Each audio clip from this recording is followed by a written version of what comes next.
This is Norway's iconic Rena River, and this is John Bond, legendary fly fishing guide and expert on catching big trout. I traveled over 4,000 miles to meet up with John and float down the Rena River in search of some awesome fish. There we go. There we go. Decent fish, decent fish. Hey, what's going on, everybody? I'm Engineering Hook Sets. Welcome to another video. Today I'm actually here in Norway with John Bond, Rena Fish Camp. Rena Fish Camp. Also my wife Alana's back there. We're gonna be doing some fly fishing today on the Rena River. Hopefully catch some really nice trout, maybe a grayling, maybe some pike, whitefish, really anything that bites. It's gonna be a great time. I'm hopefully gonna learn a lot about fly fishing. Stick around, guys. It's gonna be fun. Yeah, so today we're going to be trying out a few different articulated streamers. Nothing too big, kind of the small to medium. It's kind of opens the door up for everything to eat it, from the small fish to the big fish. And with also the water being very cold, still hovering around 4 degrees. But there's a variety of different bait fish in this river as well. So the trout have a lot to eat. Okay, so just a lot of streamers then. A lot of streamers today with the high water. The river is big. It's flooding over into the banks. We want to entice those big fish to come and take a bite. So all right, a lot of streamers. Stripping streamers. These are kind of what we'll be fishing most of the day. You know, I mean, these rods, and switching from fly to fly. Like this cream one the other day caught 14 fish. A cream streamer. Yeah, that's called a peanut envy. All right, we might not be able to use that because my wife's allergic to peanuts. So. Ooh. So are the fish. It's like poison for them. Yeah, guys, I'm also going to be spin fishing as well today. We'll see how long I do each. I don't know, I'll probably try to do like a 50-50 mix. I do really want to catch some fish on the fly. I've only caught a couple very small. I think they might have actually all been browns on the fly, but I do want to do a lot of that, but I think I'll probably be more productive with spinning gear. So we're going to give each a shot.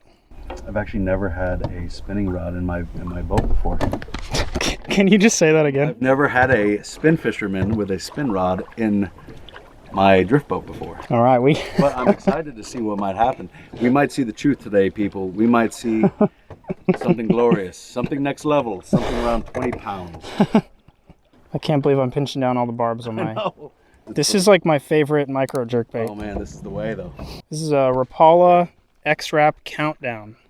You got to take away 3 hooks. What do you mean? Like you only get 3 points? Yeah, 3 points. Okay, all right. That's how they do it here. Okay, use okay. Use these. It's fine, I can work with that. I'll buy new hooks. I guess if I have to cut some hooks off, we'll go this one on the center hook. So we'll turn that into a double hook. It's probably the only... John said he might have been a little confused on the regulations. So we left it 2 points per hook. It's not right. It's not the end of the world. Oh my, I got to be so careful not to get snagged today. Because we're in a rowboat. So it's like... A drift boat. We're in a drift boat. So, you know, you get snagged upstream or even downstream. You get snagged anywhere and you're basically just done. I might have to downsize. I don't know. This is like so bright and the water is so clear. I don't know if this X-Wrap is going to be the move. Guys, it is absolutely... you probably can't see it on the camera, but it is like ridiculous how clear the water is. I mean, you can see like glass to the bottom and it's probably 5 feet deep right here. Yeah, we'll start with this cream one. This is the peanut. Yeah, peanut envy. This is the peanut.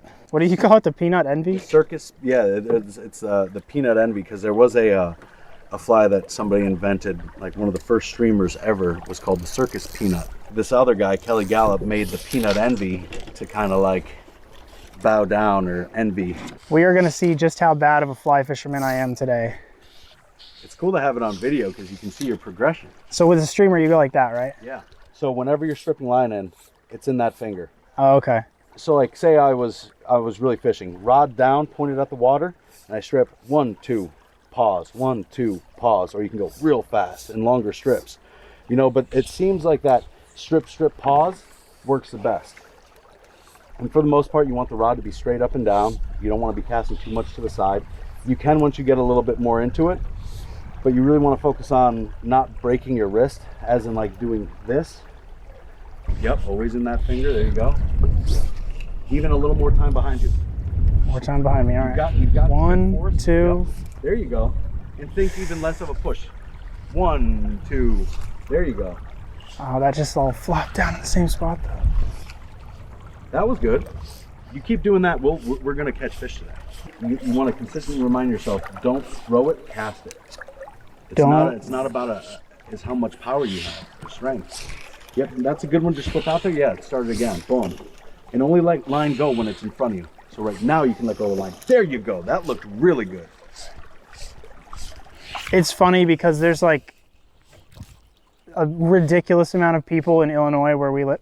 Got him. Yeah, oh my gosh. That was a little trout. Yeah, that was a 12-inch brown. But still, like a second into the actual float, you had a bite. I'll slow us down. Oh my gosh. I just got bit. I saw it. Glorious. So are there anything other than whitefish, brown trout, graylings? And pike. That's it. Yeah. That's it. All right, we gotta go for the Rena River Slam today. Oof, the whitefish is the most difficult of the fish to catch. They're like impossible. But we got one the other day on the same fly you're using, so. The peanut envy. Good. That time you gave yourself plenty of time behind you and it launched out there like a laser beam. I'm not gonna lie, the peanut envy name, I thought that was a joke on something else. Oh man, yeah. Well, it probably is. If you're not almost hooking the bank like every time, you're not putting it in the most dangerous place. Okay. Not too often you have a guide that encourages you. It's okay. Wiggle it a little bit. Shake, shake, shake. We got our first snag of the day. It's all right. It's all right.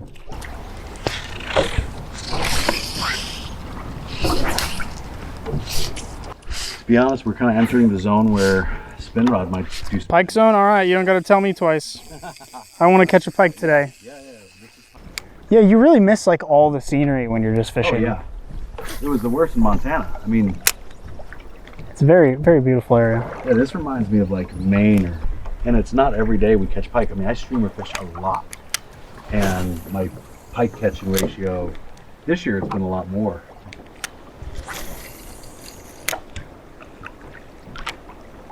I like the definitely fly fishing. I'm focusing on the bank, but maybe with that thing like out here in the middle, it's super deep over here. But there we go. There we go. Decent fish. Decent fish. What is that? Trout? Yeah. That's a trout. They go belly up. It's a brown. It's surprising. On the braided line. It's funny. We go for pike. I use the spinning rod and the paddle tail. Hook a trout. That's a good fish. That might be my. I think that's my PB brown if we land this guy. Damn right. Are you want me to net it or you net it? No. Bring him up. I'll net him. All right. Dude, that's a big fish. It's a good sized brown. Well, yeah, it ate a 3-inch paddle tail, yeah. so. Okay, bring him up. Let's seal the deal on this bad boy. I'm just gonna play him real slow. There we go, right there. Right there, PB brown trout. Nice. Yeah, that's like a 1.5 to 2 kilo fish. It's not a huge brown, but that is bigger than 19.5 inches, and that's what. Well done. Persistence overcomes the resistance. All right, that's a beautiful fish. Yeah. Babe, you want to get a close up of that? Yeah, I'm gonna take some photos of that. Just leave it in the net for a minute. There you go, guys. White paddle tail. Oh my gosh, that's probably, what do you think, 21 inches? Oh yeah, maybe 22. 22 maybe? That's a good length. Very good colors on them. A little over 19. 19, okay. Yeah, I'd say 20, around 20. No, that's not 20. Just about 19 and a half. We'll call that 19 1/4. Yeah. There you go, guys. 19-inch brown. Thanks for biting, dude. All right. Nicely done. We got one in the boat. Skunks out. Skunks out. It was a nice one. That was a nice one. That's a very quality fish. Not everyone catches fish that size out of this river. Very happy with the 19-incher. Guys, that's very funny because like this is not a trout setup. This is heavy braid. And I mean, the water here is probably 15 feet of visibility, if not more. So braid is not a good thing to use typically, but I'm using it because we're trying to catch a pike right now, as I'm sure you've heard me say several times. And sure enough, the first fish is a trout, not a pike. That's a good thing. The Norwegians would be happy with you. And yeah, I don't know if we mentioned it, but you could see a bunch of them swimming right over there too. But we spooked them with the boat when we were getting a photo of that fish. I'm pretty sure I cast it at, that stuff right there. The big grass that's like not usually there. Right here on the right, the other days where we got our pike. Literally, we passed the bridge and he ate it right over here in this little soft water. That is just stupid how clear the river is. I mean, it's like glass. You'd probably vomit if you saw the Sangamon River, which is right, it's like 25 minutes from where we live. Hey, there you go. First ever spinning rod catch in your boat. Yep. First time. I feel a little dirty. Well, there. I'm going to take a good shower and cry later. Here, I can try to think of the best place to get out. It might be back behind us a little bit. Kind of water around Norway. And here, a lot of bugs hatching, and the fish were consistently rising to the surface. No, and like once we get to the faster water, you'll see like I have to row the boat the whole time. No, I understand that. And I just fished like... There we go. Nice, dude. What is it? Trout? Looks like a trout. Yep, it's belly up. If it goes belly up, it's trout. Eric, can you video me? Yeah. Oh, there you go. I missed a good jump because I was handing the guide the phone. He was passing me the phone, but the fish made a good jump. Oh, can you do landscape? Yeah. I'll net it. Not quite as big as the last one, I don't think. But a nice fish. Probably 15-inch brown, you think? Yeah, let's pop that puppy Maybe out, a little take bigger look. than that. Maybe. Yeah. Second brown trout in Norway, guys. Surprisingly, once again on the paddle tail. On the paddle tail. Trying to catch pike. There. Oh, that's bigger than 15. Yeah, that's a nice shiny one. That's a good fish. Little dull from the winter colors, but Get him in still the a sun? great fish. Yeah, look at that. All right. Am I in this? Yeah. There we go, guys. Fishing with Rena Fish Camp in Norway. Link in the description. That's a nice brown. Good shimmer to him. Yeah. Thanks for biting, man. There we go, and he's out of there. All right, Nicely fish done. number 2. Nicely done. Fish number 2. So this is a confluence right here. Yeah. And that's where the trout bit was right in the confluence.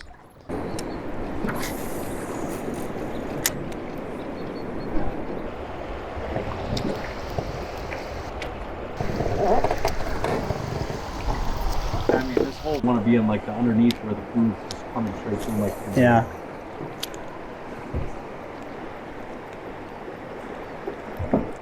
I don't know, it might be streamer time. Yeah, I think so. So guys, we're kind of at the end of the quote-unquote pike water, which didn't catch any pike in. Got 2 nice browns though, but we're kind of at the end of that, so I'm gonna put down the spinning rod here, and we're gonna focus on streamers for a while. Hopefully catch my first decent trout on a fly rod. I think all 3 trout on a fly rod that I've caught have been easily under 10 inches. Here we go, look at, Time will tell. there we go, that's it. Let me look at the fly rod. So this is still a 7 weight. Yep, 7 weight. Okay, let's see if I forgot everything oh my gosh, okay. All right. Didn't even get that one out of the water. Okay. Good. Line right in the finger, yep. Good shot. Thank you. Hopefully the fish thinks so. Maybe not. Right in that eddy, maybe? Yeah, now's when we got to do the test to see how bad the fly rod outfishes the spin rod. Yeah. Good. Dude, that's a shoulder workout Oh yeah, dude. when you're not used to it. No, it'll definitely get you. And we could put on a nymph and try some like nymph fishing, but the chance of you catching a fish doing that versus this, you have a much greater chance of catching a fish on the streamer than on the nymph. What is? Oh, I got one. Go. I got him. Yep, rod straight up to the sky. I'm trying to. I know. Oh. Fuck. Came off. Yeah, I was. Yeah. Well, I had my one hand here, and I was Yeah, trying to grab yeah. that in the pinky. Because you were in the middle of recasting. Ah. Yeah. Black is it though. I got a pretty good look at him. Yeah, It was like, yeah, it wasn't huge. yeah. Back in there. Oh my. It's all right. You get it on video. The fish, no, probably not. The camera's on. Yeah. We'll wait for a couple. I thought you hooked it really good because you were getting ready to recast, but he must have just slipped right off. Well, barbless hooks. Yeah, I know. It's the name of the game, unfortunately. All right, we're gonna try the nymph now. Nothing on the streamer. Got that one hit. Oh, that's light. Wow. Yeah, this is much lighter rod. Yep, perfect right there. Big mend. Yep, and then another mend to get some more slack out. And then you're just going to continuously mend it as it's going downstream to kind of give it more slack. Yeah, that was actually the last bite of the day I got. It was a really weird day because the river was already really high. I mean, in a lot of these clips, you can see I'm fishing bushes that are normally way above the riverbank, but they're totally submerged in this video. But in spite of already being really high, about halfway through this float, they actually opened some of the floodgates on a dam that's upstream of where we were fishing. So the river was getting even higher. I want to say it rose by like 6 to 10 inches in the last 2 hours of the float or something crazy like that. But yeah, it was just a bad time. So the bite really wasn't that hot. Plus for Norway, this is pretty early season anyway. I want to say this float was like May 22nd. Typically in Norway, the fishing doesn't really heat up until June. So I guess getting 4 bites on the float really wasn't that horrible. I expected it to be a crazy day catching like hundreds of fish. But in actuality, it's more of a less bite, but more quality bite kind of thing where you can catch really big fish, but you're not going to catch as many as somewhere, say like Colorado or Montana. And you can kind of see that in the 2 fish that I did catch today on the spinning gear. The first one was just about a ½ inch under my PB brown trout length, and the second one was still about 17 inches, so that's a pretty nice average. Yeah, shout out to John Bond with Rena Fish Camp. If you guys are in Norway and you're looking for a fishing guide, I would highly recommend him. Also, it's pretty cool that he even let me spin fish at all. All in all, I ended up fishing just a little bit more than half of the time with the fly rod. Unfortunately, I was not able to land any fish on it, but I actually did get the same amount of bites on the streamer as I did on spinning gear. But yeah, most fly guides wouldn't even consider letting you throw spinning gear in their boat. So John Bond is pretty cool about that. Would highly recommend checking him out if you are in the area and you want to go on a guided float. But yeah, that is going to do it for this video, guys. I really appreciate you watching. I hope you enjoyed the video, and I will see you on the next one.